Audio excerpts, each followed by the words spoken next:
నమః. Welcome back to my channel. Shiva picture చూసినప్పుడు మనకు ఏం గుర్తొస్తుంది?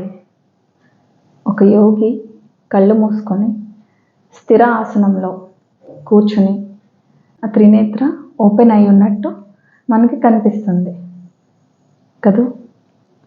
సో మనము ఈ అంతర్ప్రపంచాన్ని, మనలో ఉన్న ప్రపంచాన్ని దర్శించాలి అంటే ఒక యోగిలాగా స్థిరంగా కూర్చోవాలి, ఈ బాహ్య నేత్రాలని క్లోజ్ చేసి అనేది మనకు చెప్పకనే చెప్తుంది ఆ పిక్చర్ని చూస్తుంటే.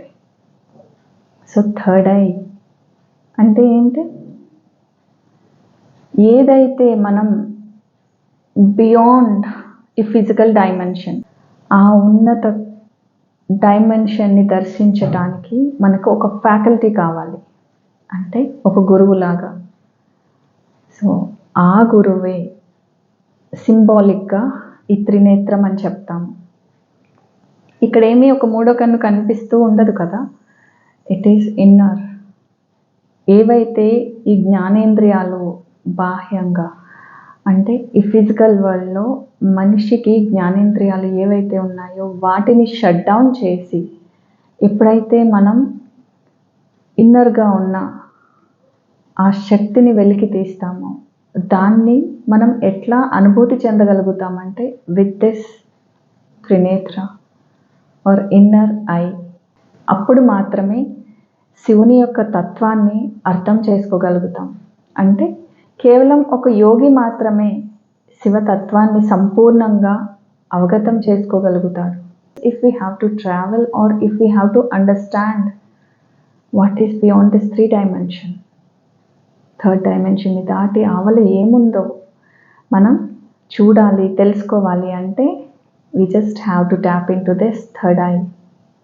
మనం శివునిలాగా కళ్ళు మూసుకొని స్థిర ఆసనంలో కూర్చొని ఎప్పుడైతే మన లోపలికి మనం దర్శిస్తామో ఈ ఆవలి తీరం ఏదైతే ఉందో దాన్ని మనం ఎక్స్పీరియన్స్ చేయగలుగుతాము. మీరు నమ్ముతారా? ఎన్నో విషయాలు మన బాహ్య ప్రపంచానికి, మన ఊహకి, ఈ ఫిజికల్ వరల్డ్లో మనం చూడని ఎన్నో వింతల్ని, విశేషాలని ఈ త్రినేత్రం ద్వారా మనం దర్శించవచ్చు. శివ అంటేనే ద సుప్రీం కాన్షియస్నెస్, అత్యున్నత శక్తి. ఆ శక్తిని మనం తెలుసుకోవాలి, అవగతం చేసుకోవాలి అంటే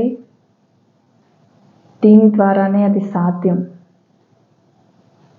మనలో ఉన్న శక్తిని మేల్కొల్పే ఏకైక సాధనం, ఏకైక గురువు మనకు ఈ థర్డ్ ఐ.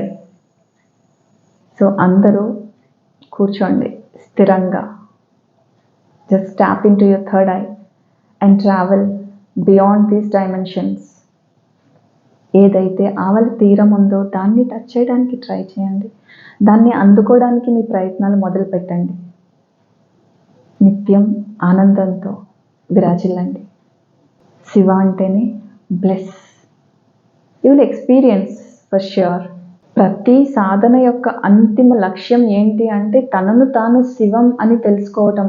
ఈ వీడియో కనుక మీకు నచ్చినట్టయితే లైక్ చేయండి, షేర్ చేయండి అండ్ సబ్స్క్రైబ్ చేయండి. Thank you.